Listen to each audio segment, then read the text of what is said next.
It's time for the Doug Garrison Show. This week we visit with Brian Nazi of the Marquette Fire Department. Do you know all about sustainability? Me neither, but we're going to find out. And have you been having trouble driving in the snow? Well, we're going to introduce you to snow biking. Sound like fun? It will be if you're here. Stick around, the Doug Garrison Show starts now. Tell the host 2 minutes. Stand by live to tape. Lighting to show level, please. Confirm front of house sound, PFL. Roll tape on masters, challenge places. All right, let's clear the set. Cue John music, open stage mics, standby effects, standby CG. Standby to open on 3, 2. All right, folks, let's have a good show. Stand by, roll it in.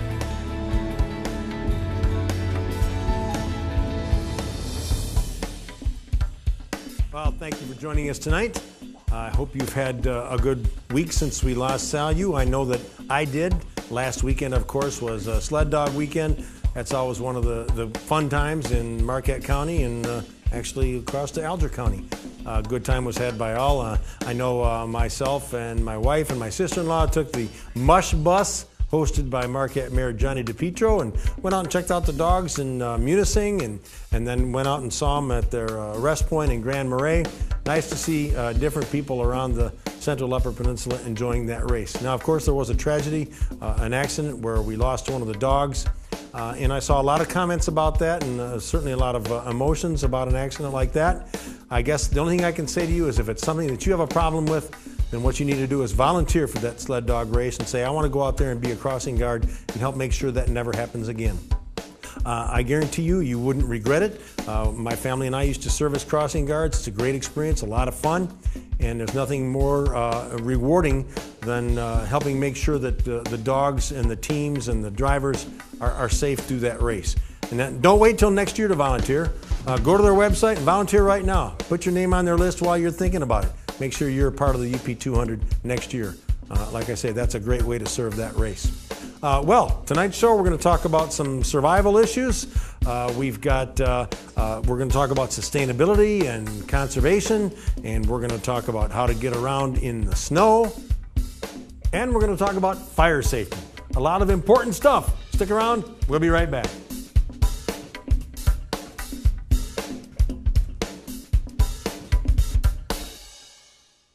We believe success comes through more than just hard work and determination.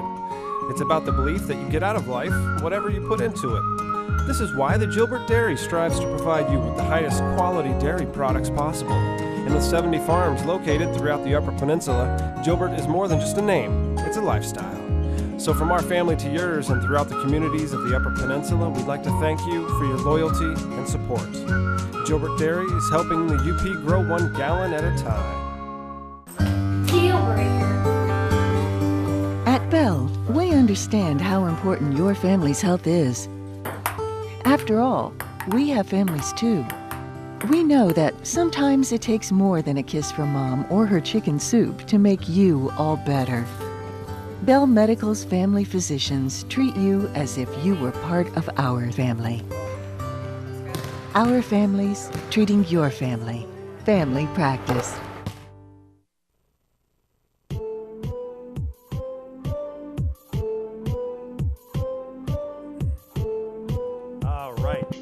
Well, with me is Brian Nazi, an inspector with the Marquette Fire Department. Brian, thanks for joining us. Well, thank you for having me here. Yeah, I wanted to have you on because, we're in the middle of winter, I think. I'm not sure where we are, and we don't know when it's going to end, really. But winter seems to be a time when there are more fires than normal because we're using more heating instruments and things of that nature.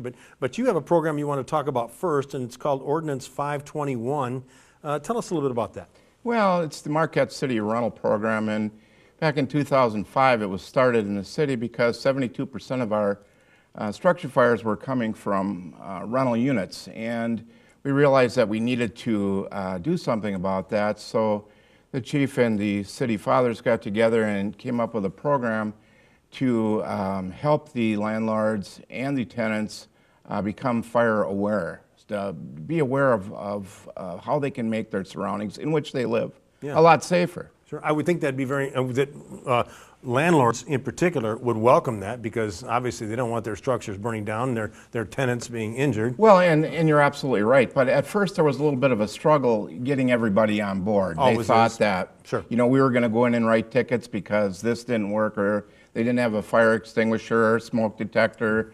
But they found out soon that that was not the case at all, that we were actually there to help them, help their tenants and their property stay fire safe. Yeah, more of an education program. Absolutely, and as time went on, it's getting better and stronger, and we've really reduced our fire rate in the city down to 42%, so that's quite a drop, and I would like to think that the rental program had an awful lot to do with that.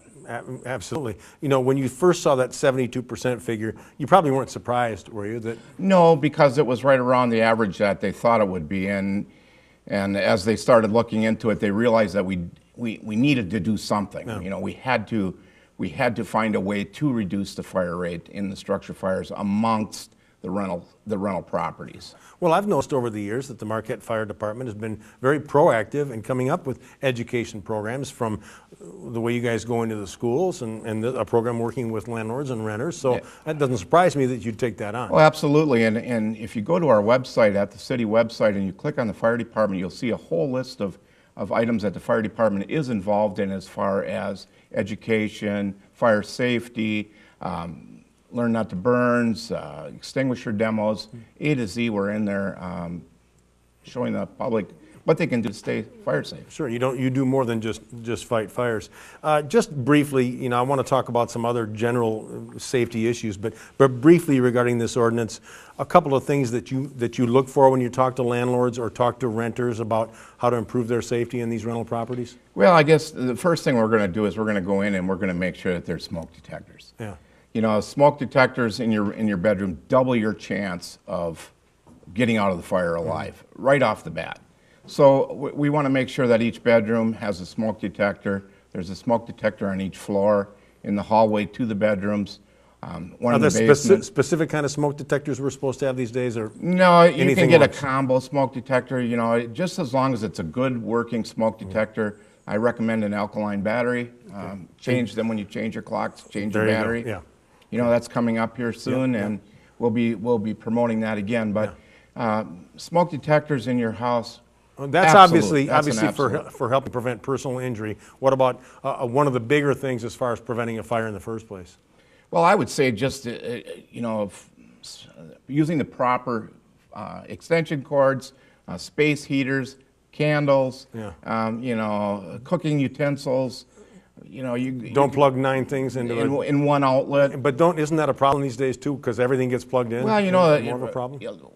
Older homes. Older homes, we're starting to use the power strips that pop off if they get warm. Okay. If you overload them, they pop off, and so in that aspect, it's getting better. Yeah. The education, as far as these kids grew up in programs and fire safety programs, so everybody kind of knows that what they're supposed to do. Yeah, just pay attention and do it right. If they burn the pizza, you don't want them to take the battery out of the smoke detector, which happens. But Because you might forget to put it back might in. forget to put it back in. Let's talk a little bit about other fire dangers in general in the winter. The Christmas trees are down now, so that's not a real issue, but space heaters, always a problem. Boy, I tell you, space heaters to me would be the biggest one. That's it? Space heaters, heat tapes. Heat tapes is a big one. Frozen pipes, thawing them out with some type of flame. It seems like a good idea at the not time. to do that, but it's not. Yeah. But I would go back to space heaters once again. They're called space heaters for a reason. They need space. The newer ones nowadays are better than the old ones. The old ones with the coils that lit up. Boy, I tell you, I tell landlords straight up, I said, I'd really not like to see this here. It's 3 feet away from a drape, or Right. Exactly. So, but we're getting smarter on that too. Yeah.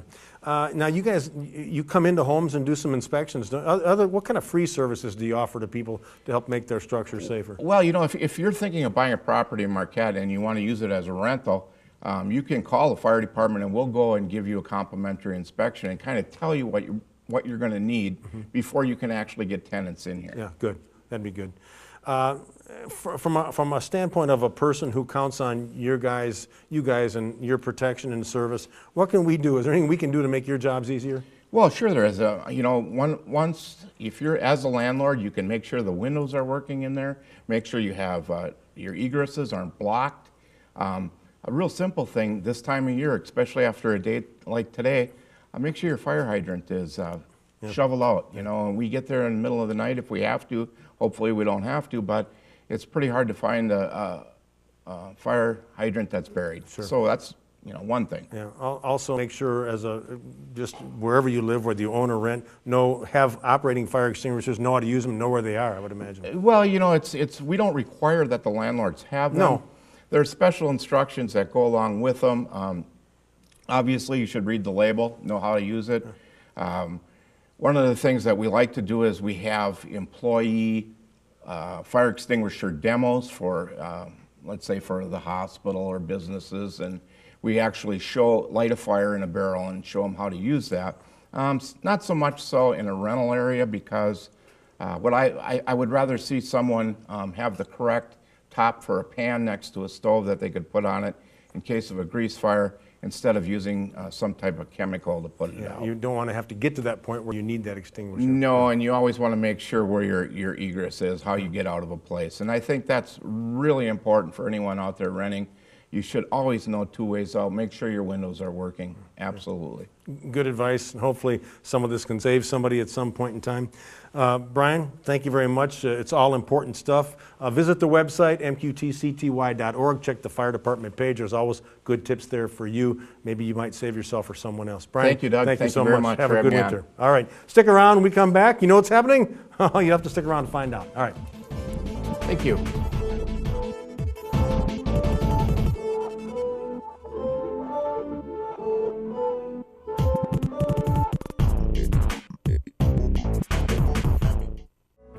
The Doug Garrison Show is brought to you in part by Iron Bay Computer and Design. Iron Bay gives you the quality and service you demand.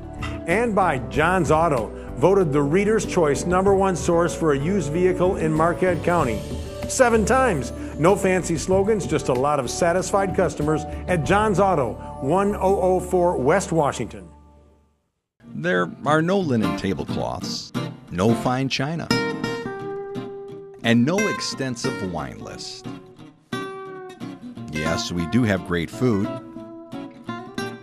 Yes, our hearty buffets are loaded with choices. And yes, our desserts are made fresh.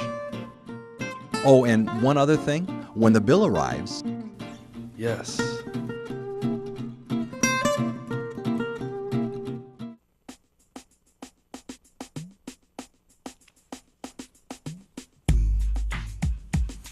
All right. Well, our next guest is a professor at Northern, and she is Susie Ziegler. And Susie, what department are you in? Department of Earth, Environmental, and Geographical Sciences. And you're the department head? I am the department head. Oh, yep. good for you. I see these words, and I see sustainability and conservation. It always interests me because, this I think is where we're going. If we're not, we should be. So I'm interested in what do you, when you say sustainability, what do you mean by that? What does that mean?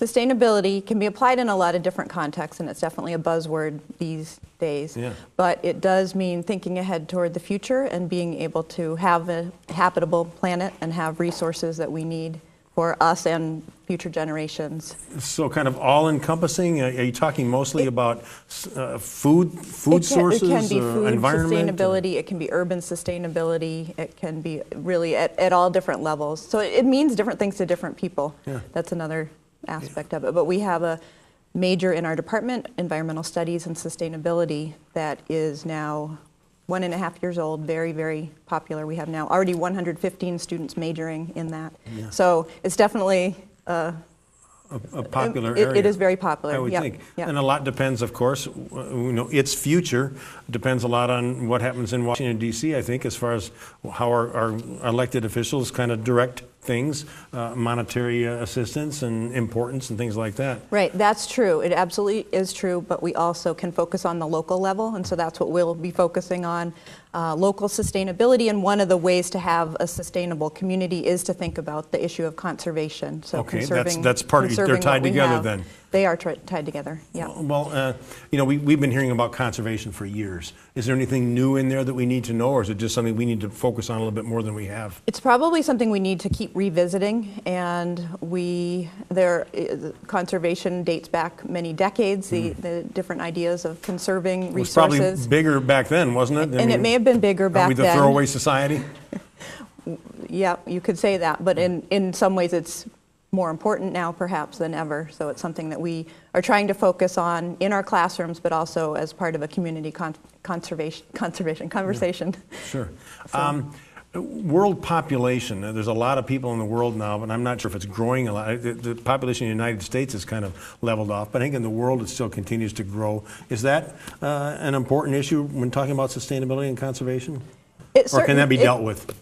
Well, it certainly is an important topic. Some people don't think it's as important or the important thing to deal with, and other people think that's extremely important and that we won't be able to have a sustainable world if we don't focus on population growth. Yeah. But people vary in opinions on that topic. Sure. And now you also talk about things like climate change, I'm guessing? Climate change in our department is also an important topic to understand why it happens, the fact that it is a natural process that has gone on as long as we've had climate on Earth.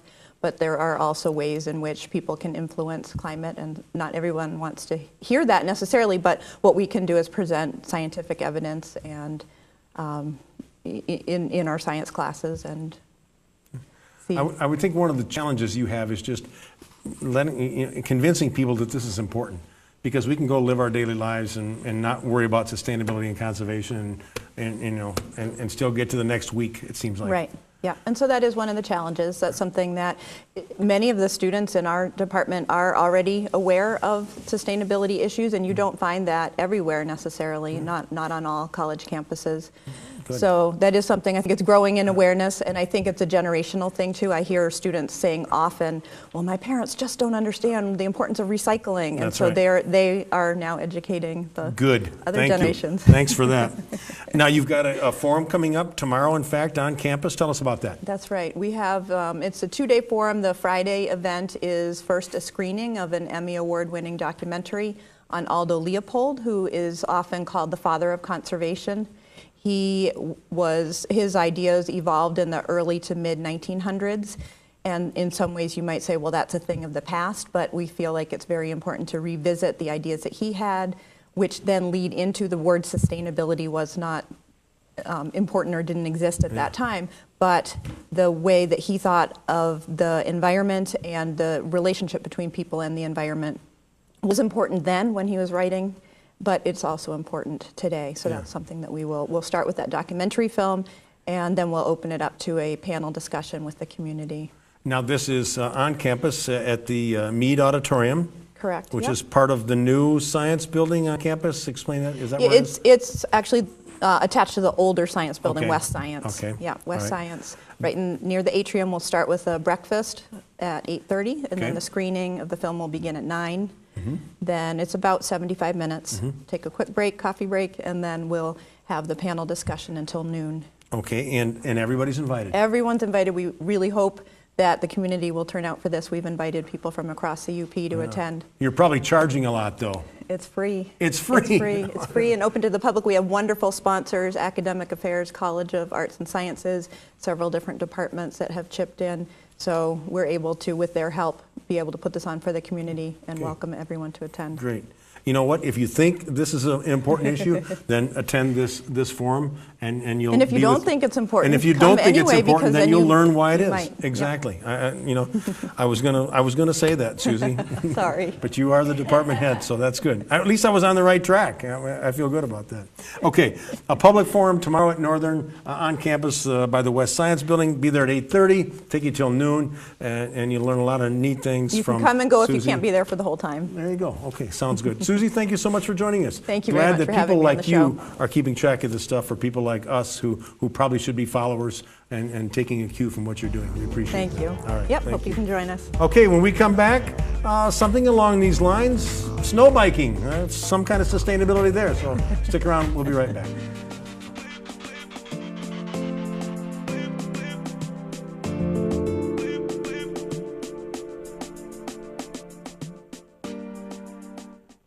typical week of training for me is about 120 miles a week.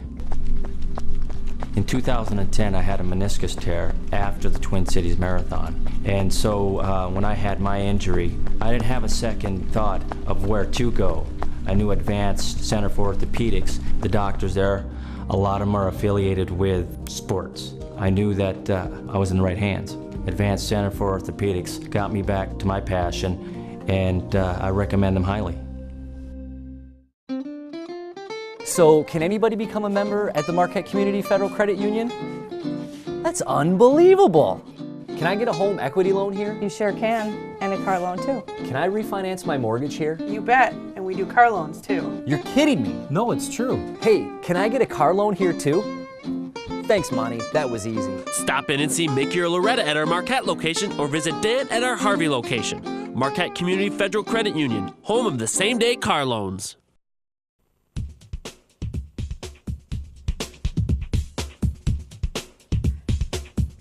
Well, this is kind of embarrassing. My next guest is not here. She might be stuck in the snow somewhere in her car. Hopefully, oh my goodness, here she is. Well, you wrote in on this.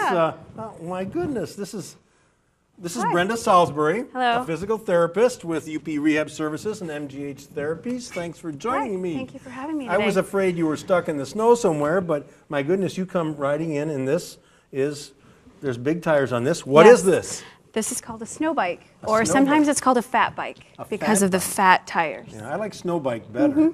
Now this is a pretty new thing.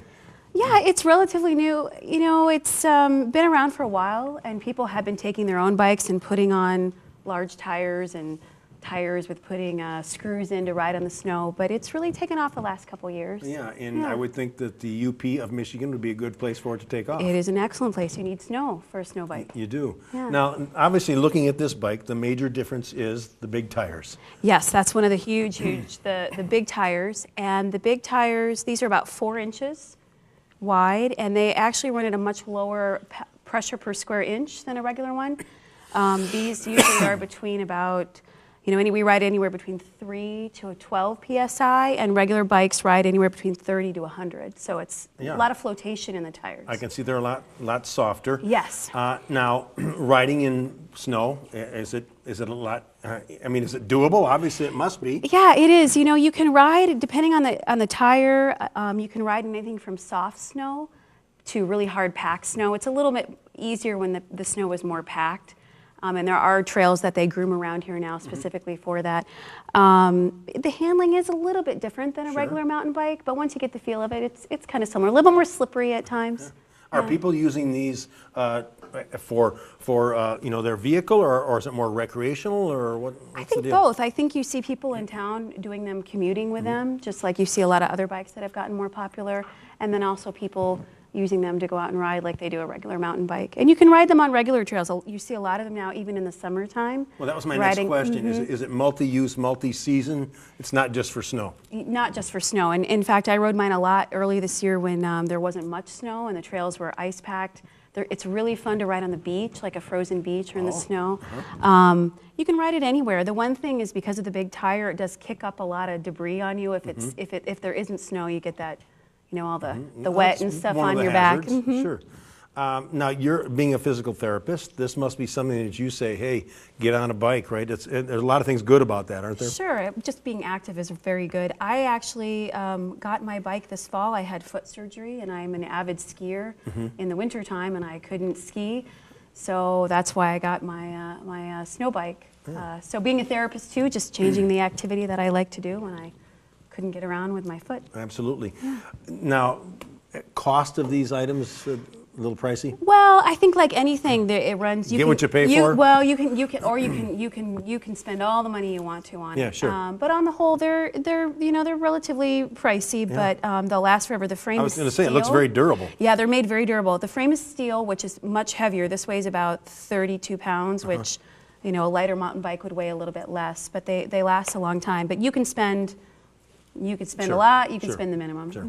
Are there competitions now for snow biking? There are. In fact, Marquette just had the World Snow Bike Championship the weekend of the Nickamanon ski race. Great. I did that one, the 24K. There was a 50K and a 24K. And then I'm pretty sure last weekend there was just one that the Northern skiers put on, fundraising for it. But there's ones all over the country too now. Yeah. What prompted you to get started in this? Well, again, the big thing was that I had foot surgery, and so I wanted something to do in the winter because I couldn't Nordic ski. Yeah. Was that just this year then? Just your first I experience just got with it snow this year. biking? I just got it this year. But I really liked to mountain bike. I mountain bike a lot, and so it was an easy transition for me. It looked like the next logical extension of mountain biking. Yes, I would say so. Is there an extension beyond this then? Something we don't know about? I'm yet? sure there's something out there that they're You mentioned the working beach. How about a bike specifically tailored for to the beach. Yeah, I think. Well, and that's this. I mean, you'll see people definitely riding the beaches with them. Yeah. And locally, anybody selling these locally? All the bike shops sell them Do they? locally.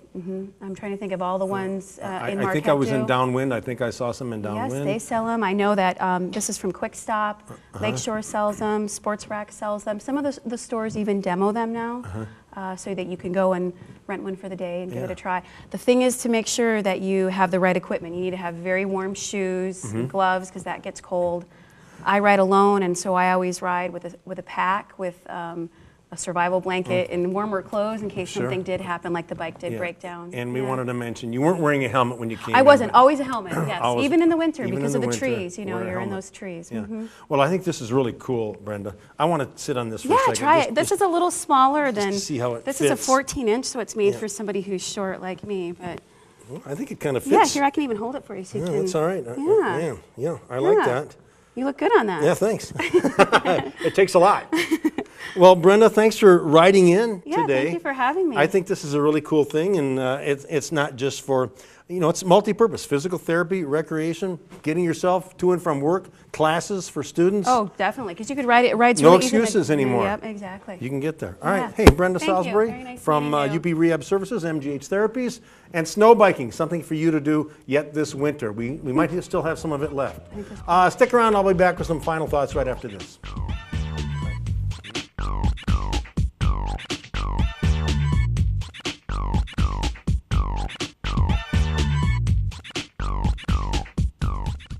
What happened to small business in this country?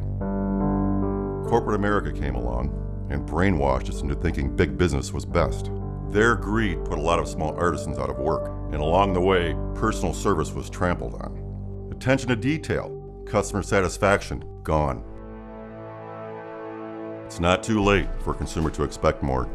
Small businesses that feel like you do are just around the corner. Do you want a kitchen out of a box?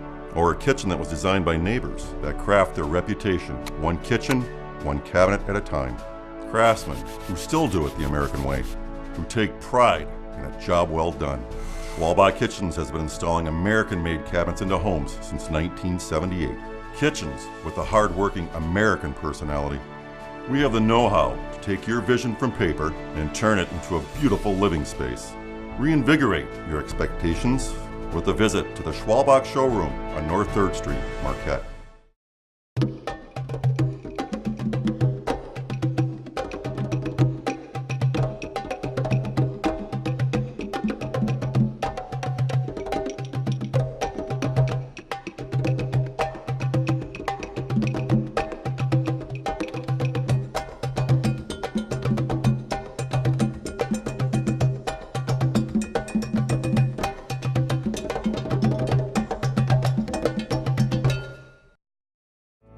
The Doug Garrison Show is brought to you in part by Cliffs Natural Resources, a global mining leader with local investment and impact. Cliffs Natural Resources. And by Reflections Hair Salon, featuring professional stylists, a family-friendly atmosphere, and prices to suit your budget. For an appointment, call Reflections at 226-0175. All right, I want to thank our guests. We had Brian Nazi here, an inspector with the Marquette Fire Department. He had some good tips about fire safety for landlords and renters and just people in general. I guess the one major tip that he made was be careful with those space heaters. They're very dangerous if you're not careful with them. We also had Susie Ziegler here from Northern. They're having a sustainability and conservation forum on campus tomorrow morning. Check that out. It's free and open to the public. And of course, we had Brenda Salisbury here. and she was talking about snow biking. So there's no excuse for you not to get to work or school just because there's a little bit of snow out there. Hop on your bike and get yourself there. And I want to thank you for joining us right here on the Doug Garrison Show. We'll see you next week.